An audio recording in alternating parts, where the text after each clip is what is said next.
आप सभी को स्वागत है हमारे चैनल एंड यूपीएससी प्रिपरेशन में। आज हम लोग देखेंगे बीए फर्स्ट ईयर की हिंदी।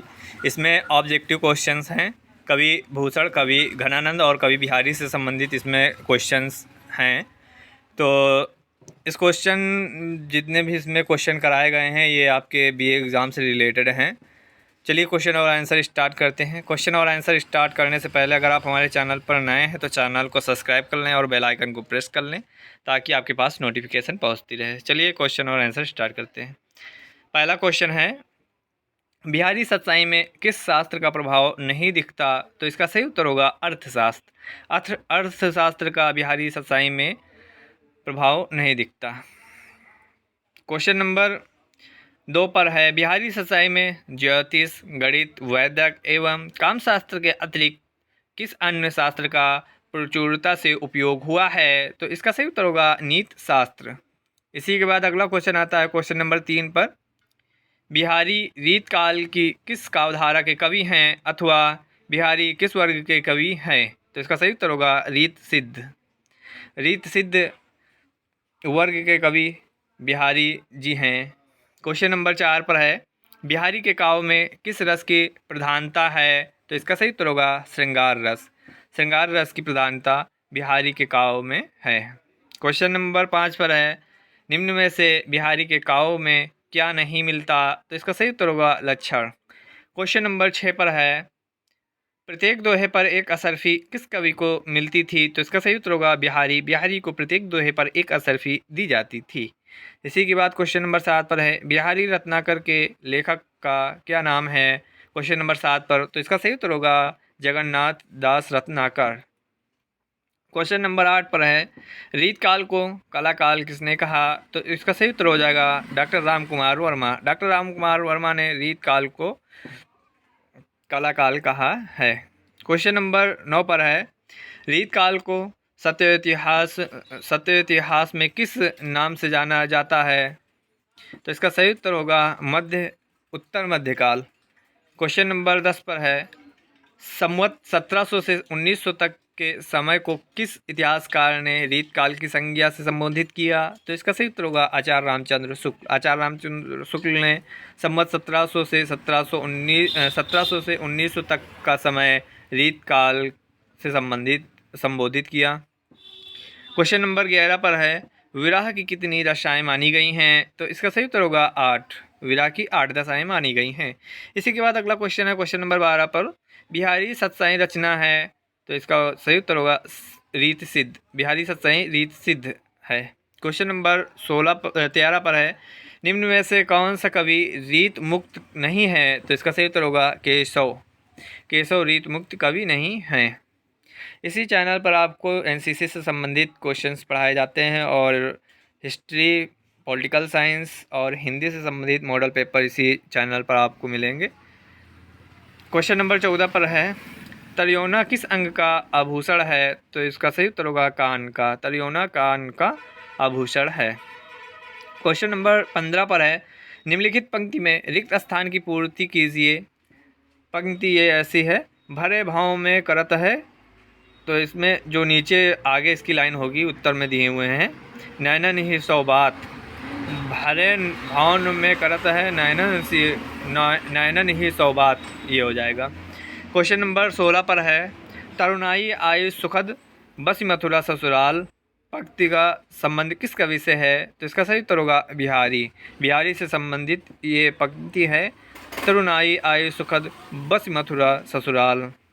क्वेश्चन नंबर 17 पर है, बिहारी कितने वर्ष में ग्वालियर छोड़कर ओरछा चले गए थे? तो इसका सही उत्तर होगा 7 से 8 वर्ष। क्वेश्चन नंबर 18 पर है, बिहारी के काव्य में कौन सी प्रवृत्ति है? तो इसका सही उत्तर होगा रहस्यवाद। क्वेश्चन नंबर 19 पर है, आचार्य रामचंद्र शुक्ल ने रीत काल का समय माना है? तो इसका सही उत्तर होगा 1700 से 1900 तक। 1700 से 1900 तक का जो समय है इसे आचार्य रामचंद्र शुक्ल ने रीत काल माना है। इसी के बाद अगला क्वेश्चन आता है क्वेश्चन नंबर 20 पर है, इनमें से रीत सिद्ध कवि कौन हैं? तो इसका सही उत्तर होगा बिहारी। बिहारी रीत सिद्ध कवि हैं। क्वेश्चन नंबर 21 पर है, कवि भूषण हिंदी साहित्य के किस काल से संबंधित थे? तो इसका सही उत्तर होगा रीत काल। कवि भूषण रीतकाल से संबंधित हैं। क्वेश्चन नंबर 22 पर है, भूषण का प्रमाणिक ग्रंथ माना जाता है, तो इसका सही उत्तर होगा शिवराज भूषण, जो कि भूषण का प्रमाणिक ग्रंथ है। इसके बाद अगला क्वेश्चन नंबर 23 पर है, भूषण का मूल नाम क्या था, तो इसका सही उत्तर होगा पतिराम। क्वेश्चन नंबर 24 पर है, भूषण किस रस के कवि माने जाते हैं, तो इसका सही उत्तर होगा वीर रस। भूषण वीर रस के कवि थे।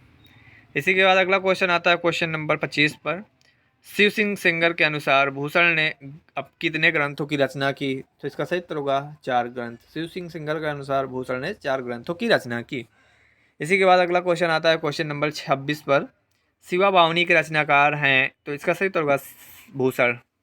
इसके बाद अगला क्वेश्चन नंबर 27 पर है, शिवराज भूषण में कुल कितने छंद हैं, तो इसका सही उत्तर होगा 384 छंद। 384 छंद शिवराज भूषण में हैं। इसी के बाद अगला क्वेश्चन नंबर 28 पर है, भूषण उल्लास की विषय वस्तु है, तो इसका सही उत्तर होगा अलंकार निरूपण। अलंकार निरूपण भूषण उल्लास की विषय वस्तु है। इसी के बाद अगला क्वेश्चन नंबर 29 पर आता है, हिंदी साहित्य का प्रथम राष्ट्र कवि किसे माना जाता है, तो इसका सही उत्तर होगा भूषण। हिंदी साहित्य का प्रथम राष्ट्र कवि भूषण को माना जाता है। क्वेश्चन नंबर 30 पर है, शिवराज भूषण का रचनाकाल है, तो इसका सही उत्तर होगा 1773। 1773 में शिवराज भूषण लिखी गई थी। इसका रचनाकाल 1773 ईस्वी है। इसी के बाद अगला क्वेश्चन है क्वेश्चन नंबर 31 पर, घनानंद का जन्म कब हुआ, तो इसका सही उत्तर होगा 1689 ईस्वी में। घनानंद का जन्म 1689 ईस्वी में हुआ। इसी के बाद अगला क्वेश्चन नंबर 32 पर है, घनानंद किस बादशाह के दरबार में रहते थे, तो इसका सही उत्तर होगा मोहम्मद शाह। मोहम्मद शाह के दरबार में घनानंद रहते थे। इसी के बाद क्वेश्चन नंबर 33 पर है, घनानंद रीत काल की किस धारा के कवि हैं, तो इसका सही उत्तर होगा रीत मुक्ति। क्वेश्चन नंबर 34 पर है, क्वेश्चन नंबर 34, रीत काल के किस कवि को प्रेम की पीर का कवि कहा जाता है, तो इसका सही उत्तर होगा घनानंद। घनानंद को प्रेम की पीर का कवि कहा जाता है। ये रीत काल से संबंधित है। क्वेश्चन नंबर 35 पर है, घनानंद की मृत्यु कहाँ हुई, तो इसका सही उत्तर होगा मथुरा में।